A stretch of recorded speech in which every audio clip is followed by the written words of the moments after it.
Sa network marketing, tatlong klaseng leader kung paano siya mag-develop ng network niya. So, dapat aware tayo nito. May mga leader na halimbawa, pagka nagpupush sa mga network leaders nila, ang tawag doon parang china-challenge lagi.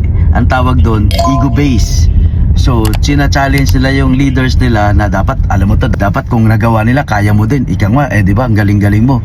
So, ibig sabihin, kinukumpare ka sa iba para manggigil ka.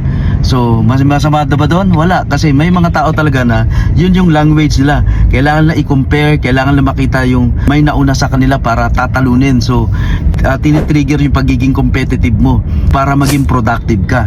So, yun yung unang approach. Pag di mo alam, mamomotivate ka, matitrigger ka, hahataw ka, magpuproduce ka, tatrabahuin mo isang bagay kasi bakit?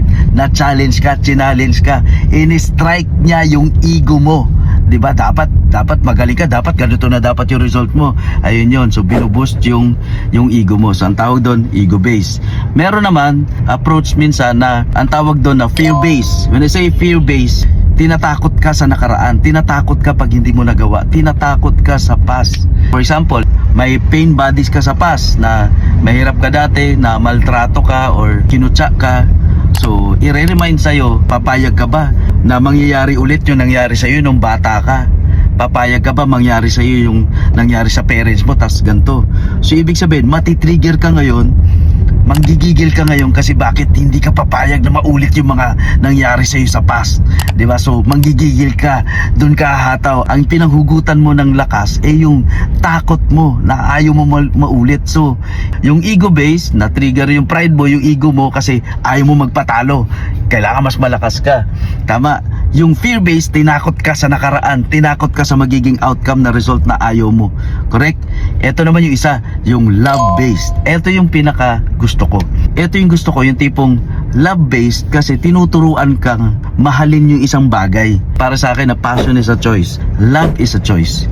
Ilalab mo isang bagay, any sports or any lahat ng ginagawa natin, pag nilab mo yan, para hindi ka nagtatrabaho. Ang approach nito, ini-educate ka sa industry, ini-educate ka sa produkto, at pag naintindihan mo siya, excited kang i-market or ilaban kasi bakit naintindihan mo yung produkto mo maganda, naintindihan mo yung konsepto maganda, tapos dahil naintindihan mo, gagawin mo siya na maluwag sa loob mo kasi na-love mo yung idea, ilalab mo siya kasi nakita mo yung bakit love base, kasi nakita mo yung magandang purpose, nakita mo yung magandang intention.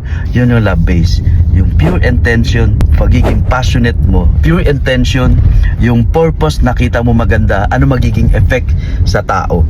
So ginaganahan ka, purposely driven ka. So purpose driven, love driven, love based. So that's it. So hanapin mo lang yun. Walang masama dun, pero at least ma-aware tayo. At least aware ka na meron palang fear based. Kaya pala lagi yung china-challenge ni upline. Kaya pala tinatakot ako ni upline. Ganun, di ba? So walang masama dun, pero minsan natitrigger kasi hindi lumalabas yung totoo mong potential. Kasi bakit? Ang nadidevelop sa iyo yung ego mo, lumalaki. Kaya minsan maraming taong empty na nakukuha niya yung gusto niya, pero dahil sa tinatakot at na-develop yung ego niya, nagiging empty siya soon. So yun, dumilim na. That's it. I hope marami ka natutunan. This is LPG. Master your skills, master yourself. Self-mastery is the best. This is LPG.